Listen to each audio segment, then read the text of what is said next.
ธรรมกถาที่ปรารภว่าด้วยพระอานิสงส์ของการถวายทานทั้งหลายทั้งปวงและปรารภธรรมอันจะนำให้เป็นสุขทั้งภพนี้และภพหน้าดังอุทเทศกถาที่อาตมาภาพยกขึ้นมาในเบื้องต้นอันมีปรากฏอยู่ในสังยุตตนิกายสคาถวักพระไตรปิฎกเล่มที่15ข้อที่202-203องค์พระบรมศาสดาสัมมาสัมพุทธเจ้าทรงตรัสธรรมนี้ตอบปัญหาเทวดาก็เหมือนกันกับมนุษย์มีความสนใจในศีลในธรรมไปทูลถามพระผู้มีพระภาคเจ้าว่าอันใดเป็นทรัพย์เครื่องปลื้มใจอันประเสริฐสุดของบุรุษในโลกนี้ญาติโยมเฮาทั้งหลายผู้ได้เคยฟังธรรมอาจจะตอบได้แต่ผู้ยังบ่เคยฟังธรรมอาจจะยังตอบบ่ทันได้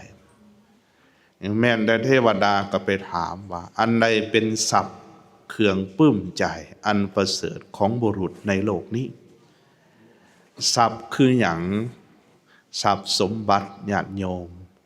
บางครั้งพวกเขายังเข้าใจว่าทรัพย์สมบัติยังเข้าใจแต่เพียงทรัพย์สมบัติภายนอกแต่ที่จริงทรัพย์สมบัตินั่นมีอยู่2ประการทรัพย์สมบัติภายนอกทรัพย์สมบัติภายในทรัพย์สมบัติวัตถุและทรัพย์สมบัติอันประเสริฐที่นี่ทรัพย์สมบัติที่พระผู้มีพระภาคเจ้าตอบเทวดานั่นพระองค์บอกว่าสัทธีทวิตตังปุริสัสสะเศรษฐังแปลความลาวเฮาว่าศรัทธาเป็นทรัพย์เครื่องปลื้มใจอันประเสริฐของบุรุษในโลกนี้ของคนในโลกนี้ที่นี่เป็นหยังพระพุทธเจ้าจึงตอบว่าศรัทธาเป็นทรัพย์เครื่องปลื้มใจของคนในโลกนี้ด้วยว่าคำว่าทรัพย์มี2อย่างได้กล่าวแล้วทรัพย์ภายนอกและทรัพย์ภายในทรัพย์วัตถุและทรัพย์อันประเสริฐทรัพย์ภายนอกนั้นได้แก่อันใดได้แก่เงินคำวัตถุเครื่องใช้สอยเฮือนซานไห่นาหัวสวนที่ดินตลอดถึงญาติพี่น้องเพื่อนมิตรสหายพวกพ้องทั้งหลายนี่จัดเป็นทรัพย์ภายนอกที่นี่ต่อมาเป็นทรัพย์ภายในทรัพย์ภายในได้แก่คุณทำความดีทั้งหลายมีหยังเริ่มต้นแต่ศรัทธาเริ่มต้นแต่ศรัทธาศีลตลอดคุณธรรมอันสูงยิ่งขึ้นไปที่นี่ทรัพย์สมบัติทรัพย์ภายนอกเป็นที่ปรารถนาเป็นที่ต้องการของคนโดยทั่วไปเพราะว่าทรัพย์สมบัติภายนอกมีเงินมีคำเป็นต้นผู้ใดมีหลายยอมอำนวยความสะดวกยอมกระทำชีวิตให้สุขกายถ้ามีเงินมีคำทำอันใดก็ได้มีเงินมีคำใช้จ่ายให้สะดวกสบายก็ได้ให้ชีวิตเป็นสุขสบายได้นั่นเพราะฉะนั้นทุกคนจึงปรารถนาบางคนทุ่มเทชีวิตทุ่มเทความภาคเพียรพยายามซอกแสวงหาเงินหาคำตลอดชีวิตเลยทุ่มเวลาทุ่มห่างกายซอกแสวงหาทรัพย์ภายนอกคือเงินคือคำจนบ่ได้พักบ่ได้ผ่อนมีเงินอย่างล้วงหลายมีคำอย่างล้วงหลายแต่ว่าเมื่อรวบรวมทรัพย์สมบัติภายนอกไว้บางคนก็มีอายุยืนยาวได้ใช้ได้สอยจนฮอดลูกฮอดหลานบางคนมีอายุบ่ยืนยาวได้ใช้ได้สอยรวบรวมทรัพย์สมบัติไว้ว่าจะได้ใช้อย่างเป็นสุขผัดภาคจากสมบัตินั่นไปก่อนคือล่มหายตายจากทรัพย์สมบัตินั่นไปก่อน บางคนภาคเพียรหาสมบัตินั่นตลอดชีวิตว่าจะได้ไส้จะได้สอย แต่สมบัตินั่นผัดพินาศไปก่อนก็มีเป็นจังนี้ก็มีเพราะฉะนั้นทรัพย์สมบัติภายนอกที่บางคนบางทานรวบรวมภาคเพียรพยายามหามาได้นั่นแมนว่ามันจะอำนวยความสะดวกสบายให้หลายอย่างแต่ว่ามันก็มีความบ่เที่ยงแท้แน่นอนเพราะมันเกิดขึ้นมันมีอยู่มันอันตรธานไปเป็นธรรมดาทรัพย์สมบัติที่จะดำรงอยู่มั่นคงต้องอาศัยบุญเหมือนอาตมาเคยเล่าเรื่องเศรษฐีที่เมืองสาวัตถีมีทรัพย์สมบัติอยู่ถึง40 โกฏคือมีเงินมีคำที่เป็นแทงนั้นถึง40 โกฏก็คือ400 ล้านที่นี่การต่อมาบุญเราเบิดทรัพย์สมบัติเหล่านั้นกลายเป็นฐานไฟไม่ออกกลายเป็นขีฐานเราทุกโศกเศร้าเสียใจกินบ่ได้นอนบ่หลับจนจอยจนผอมต่อมาพอดีว่าเรามีหมู่ครูที่เป็นปราชญ์บัณฑิตที่เคยฟังธรรมจากพระพุทธเจ้านำแน่เป็นผู้ฉลาดก็เลยคิดอุบายว่าทานเศรษฐีทานจะมามัวโศกเศร้าเสียใจนำทรัพย์สมบัติภายนอกที่เสื่อมพินาศไปนี้สู่ทานเอา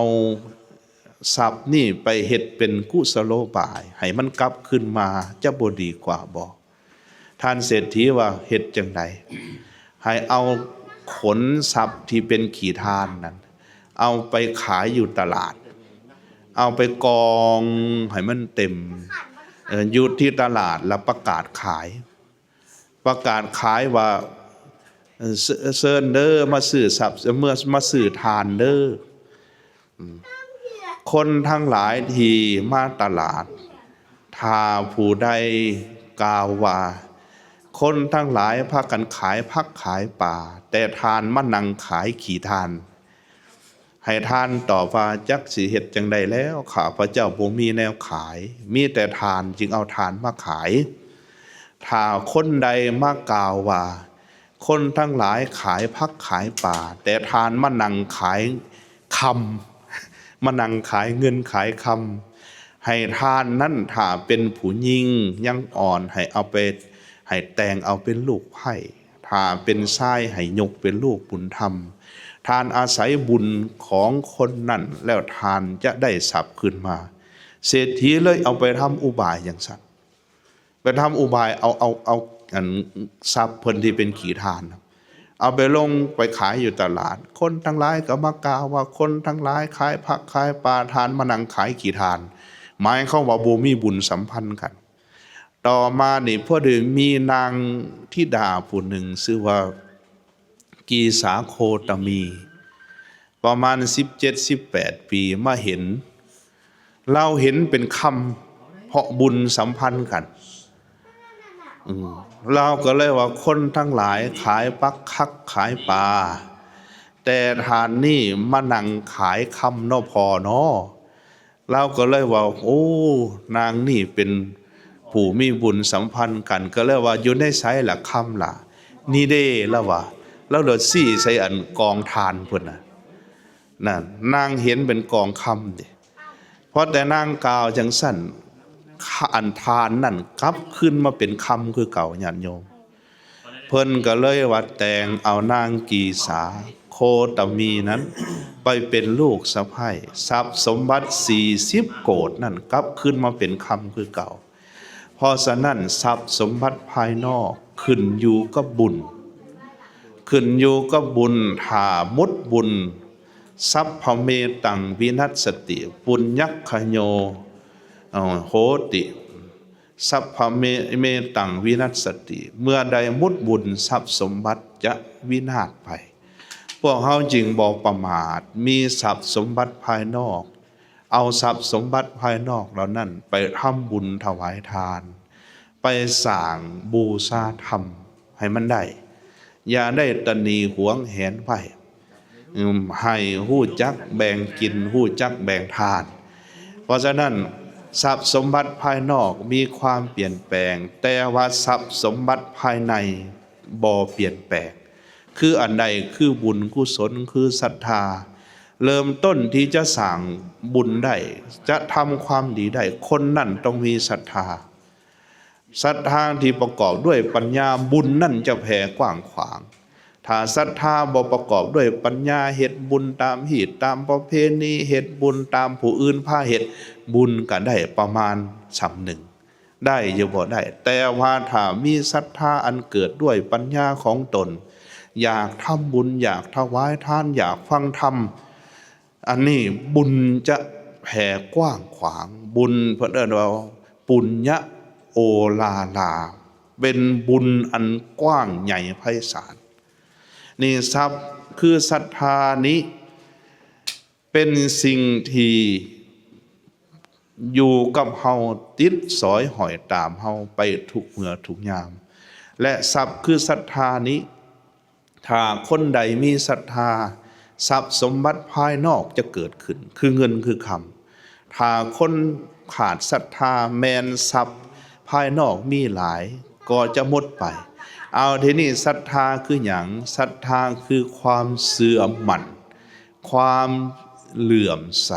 ความน้อมใจลงเฮามากล่าวถึงการดำรงชีวิตการเฮ็ดธุรกิจการงานการศึกษาหำเฮียนถ้ามีศรัทธาเริ่มต้นคือศรัทธาในตนเองเสื่อมหมั่นในตนเองคนบางคนนี่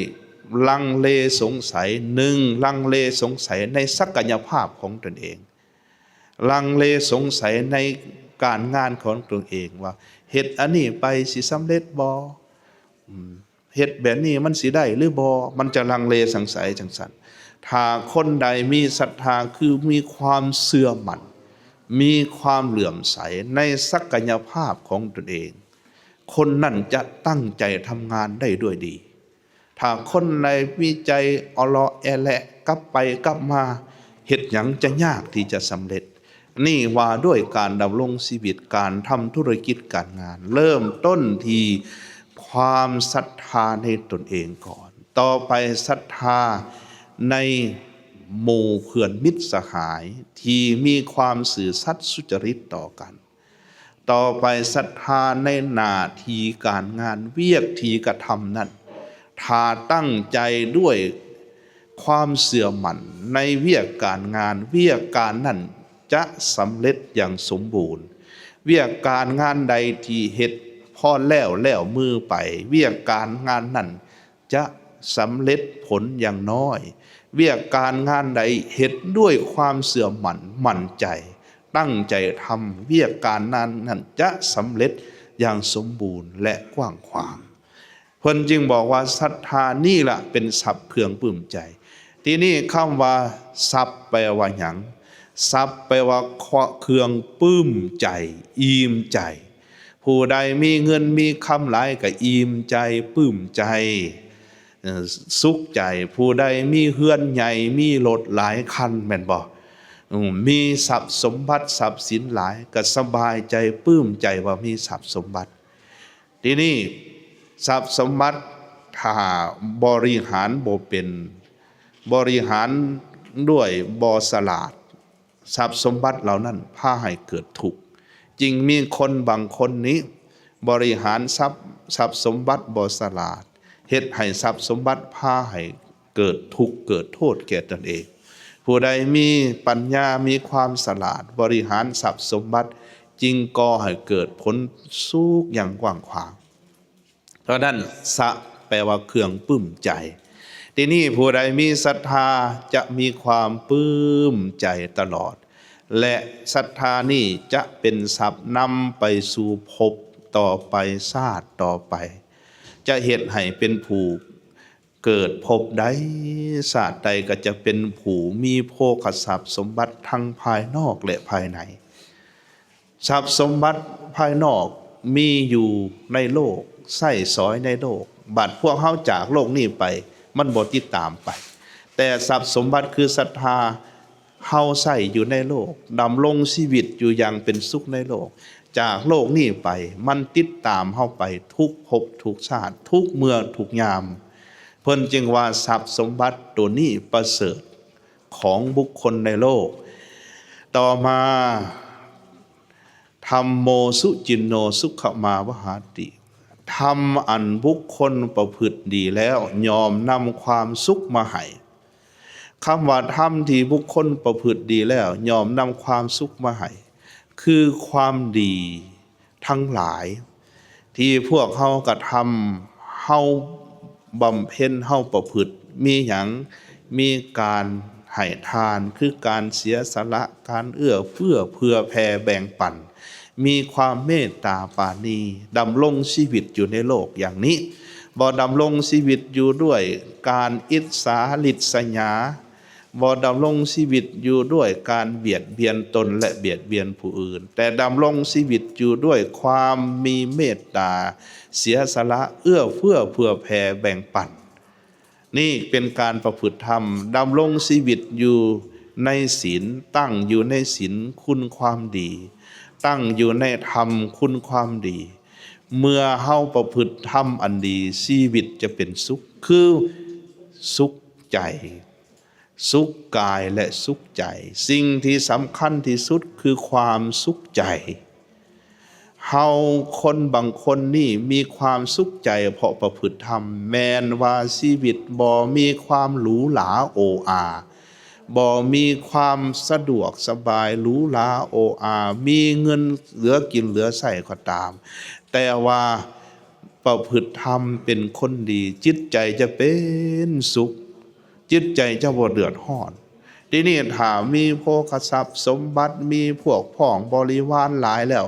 ยังประพฤติดีจะมีความสุขกายจะมีความสุขใจในโลกนี้จะมีความสุขจากโลกนี้ไปก็จะไปสู่สถานที่เป็นสุขคือสวรรค์เพราะฉะนั้นพวกเฮาอย่าประมาทในการประพฤติธรรมและอย่าลดหย่อนในการประพฤติธรรมคนที่ทำความดีความดีจะคุ้มครองคนดีคนที่ประพฤติธรรมธรรมจะคุ้มครองคนผู้ประพฤติธรรมธรรมจะรักษาผู้ประพฤติธรรมบ่ให้ตกไปสู่สถานที่เป็นทุกข์สถานที่ชั่วลำบากพระพุทธเจ้าจึงว่าธรรมอันบุคคลประพฤติดีแล้วจะนำความสุขมาให้ต่อไปสัจจังหาเวสาธุตรังละสานังแปลความว่าสัจจะเป็นรสชาติอันแซ่บกว่ารสชาติทั้งหลายคนเฮานี้แม่นบ่คนใดมักรสหวานได้กินหวานก็แซ่บคนใดมักรสขมได้กินขมก็แซ่บคนใดมักสมกินสมก็แซ่บแม่นบ่นั่นคนใดมักรสชาติอันใดกินรสชาตินั้นก็แซ่บนั่นคนมักหวานกินหวานแซ่บแต่ผลไปกินสมผลบ่แซ่บคนมักสมกินสมแซ่บบ่กินหวานผลบ่แซ่บเพราะฉะนั้นรสชาติต่างๆในโลกนี้มันบ่เสมอกันแต่รสชาติอันสำคัญที่แซ่บที่สุดคือรสชาติแห่งความจริงรสชาติแห่งสัจจะสัจจะเป็นรสชาติอันเลิศกว่ารสชาติทั้งหลายทั้งปวงผู้ใดก็ต้องการสัจจะแม่นบ่แม้นแต่พวกเฮาดำรงชีวิตทำธุรกิจการงานอยู่ด้วยกันก็มีสัจจะสื่อสัตย์สุจริตต่อกันเว้าคำใดเฮ็ดอย่างนั้นเฮ็ดจังใดเว้าจังสั้นเว้าอย่างใดเฮ็ดอย่างนั้นอันนี้คือผู้ที่ประเสริฐเมื่อพวกเฮาได้รับคำสัจจะเหล่านั้นเฮาก็เป็นสุขผู้ที่ตั้งอยู่ในสัจจะก็เป็นสุขเพราะฉะนั้นรสชาติแห่งสัจจะคือความจริงจริงเป็นรสชาติที่แซ่บกว่ารสชาติทั้งหลายเมื่อใดได้รับรสชาติแห่งสัจจะคนนั้นจะได้สื่อว่าได้รับรสชาติอันประเสริฐกว่ารสชาติทั้งหลายทั้งปวงและอันสุดท้ายที่พระพุทธเจ้าพระองค์ทรงตรัสว่าปัญญาชีวีชีวิตะมาหุเศรษถังผู้ใดดำรงชีวิตด้วยปัญญา บุคคลนั่นเป็นผู้มีชีวิตอันประเสริฐการดำรงชีวิตอยู่ด้วยปัญญาคือดำรงชีวิตอยู่อย่างใดออกตนญาณโยมตรงนี้เป็นเรื่องสำคัญชาวพุทธเฮาทั้งหลายการดำรงชีวิตอยู่ด้วยปัญญาคือดำรงชีวิตอยู่ด้วยความรู้ความเข้าใจตามที่เป็นจริงด้วยความรู้ความเข้าใจในธรรมเบิ่งเห็นชีวิตเบิ่งเห็นสรรพสิ่งอย่างเป็นจริงตามที่มันเป็นจริงคือเบิ่งเห็นชีวิตของพวกเฮานี้ว่าเฮาได้เกิดขึ้นมานี้มาเป็นมนุษย์เกิดมามีรูปร่างหน้าตาดีมีครอบครัวดีฐานะดีเพราะว่าบุญที่ได้เคยกระทำบุญกรรมที่ได้สร้างไว้จึงได้มาเกิดเป็นอย่างนี้แต่ว่าชีวิตนี้ห่างกายนี้มันก็เป็นของธรรมชาติที่เกิดขึ้นแล้วตั้งอยู่แล้วก็เสื่อมสลายไปคือมีเกิดขึ้นตั้งอยู่และก็ดับไปวัตถุทรัพย์สมบัติภายนอกเกิดขึ้นตั้งอยู่และดับไปแต่คุณความดีคุณธรรมนั่นเป็นสิ่งที่ดำรงอยู่ตลอดกาลนานเบิ่งเห็นตามเป็นจริงแล้วเป็นผู้มีปัญญาฮู้ว่าอันใดเป็นประโยชน์อันใดบ่เป็นประโยชน์อันใดเป็นคุณอันใดเป็นโทษอันใดเป็นความดีอันใดเป็นความชั่วแล้วเอาปัญญานั้นละความชั่วบำเพ็ญความดีละสิ่งที่เป็นโทษประกอบสิ่งที่เป็นคุณอันนี้เพิ่นว่าเป็นผู้มีชีวิตอยู่ด้วยปัญญาชีวิตของบุคคลนั้นจะละแต่โทษประกอบแต่สิ่งที่เป็นประโยชน์ชีวิตจะเป็นชีวิตที่ประเสริฐเพราะบางครั้งบางคราวพวกเฮานี่เฮายังแยกบ่ออกว่าอันใดเป็นคุณอันใดเป็นโทษบางครั้งเฮาฮู้อยู่ว่ามันมีโทษพวกเฮายังเฮ็ดฮู้ว่าอย่างเอาเรื่องการรักษาสุขภาพบางคนว่าโอ้ยการนอนดึกเกินไปการไปกินตอนดึกตอนกลางคืนนี่นะมันจะมีโทษต่อร่างกายมันจะเฮ็ดให้อ้วนมันจะเฮ็ดให้สุขภาพอ่อนเพลียมันจะเฮ็ดให้สุขภาพอายุถดถอยแก่ไวพันยังเฮ็ดอยู่ก็มีนะนะเพราะฉะนั้นบางครั้งเฮานี่แม่นแต่ฮู้ว่าโทษเฮายังบ่พยายามละแต่ว่าผู้ใดมีปัญญาว่าตัวใดเป็นโทษตัวใดเป็นคุณแล้วละสิ่งที่เป็นโทษกระทำสิ่งที่เป็นคุณอันนั้นเป็นผู้มีชีวิตอยู่อย่างประเสริฐเพราะฉะนั้นมื้อนี้พวกเราได้ทำบุญได้ถวายทานได้บำเพ็ญบุญกุศลมีการให้ทานรักษาศีลเป็นต้นชื่อว่าเป็นผู้ดำรงอยู่ในศรัทธาชื่อว่าเป็นผู้ตั้งอยู่ในธรรมชื่อว่าเป็นผู้มีชีวิตอยู่ด้วยปัญญาอันนี้จะก่อให้เกิดสุขทั้งภพนี้และภพหน้าซึ่งปุราณาจารย์อาจารย์อัตถกถาทั้งหลายได้กล่าวว่าผู้ใดมีจิตเหลื่อมใสศรัทธาได้มาบูชาพระรัตนตรัยด้วยดอกไม้ขันบักเบ่งยอมได้พระอานิสงส์ถึง9 มหากัปพวกเฮาเย็บขันบักเบ่งบูชาด้วยจิตเหลื่อมใสศรัทธาได้บุญถึง9 มหากัปได้ญาติโยมบ่แม่นว่าบ่ได้เด้อันเย็บขายนั้นได้เงินแต่ว่าเย็บตั้งใจเย็บบูชาเครื่องบูชาพระรัตนตรัยได้เป็นบุญพระอานิสงส์ผู้ใดมีจิตเหลื่อมใสศรัทธามาถวายต้นกาลพฤกษ์เป็นทานให้แก่สงฆ์มีพระอานิสงส์16 มหากัปได้บุญได้พระอานิสงส์คือกันผู้ใดมีจิตเหลื่อมใสศรัทธามาถวายผ้าไตรจีวรเป็นทานยอมได้พระอานิสงส์16 มหากัปผู้ใดมีจิตเหลื่อมใสศรัทธาถวายกองอัฐบริขารกองบุญได้พระอานิสงส์อยู่56 มหากัปผู้ใดได้สร้างพระพุทธรูปถวายบูชาเป็นอุเทสิกเจดีย์ในพระพุทธศาสนาได้พระอานิสงส์อยู่ 36 มหากัปและทานทั้งหลายทั้งปวงอื่นๆเพราะฉะนั้นมื้อนี้เจ้าภาพเจ้าศรัทธาได้บำเพ็ญบุญกุศลจะเป็นการสั่งสมบุญอันอำนวยมหาวิบากผลอันเป็นสุขทั้งภพนี้และภพหน้าภพชาติต่อไปจึงขออนุโมทนาสาธุการท่านเจ้าภาพเจ้าศรัทธา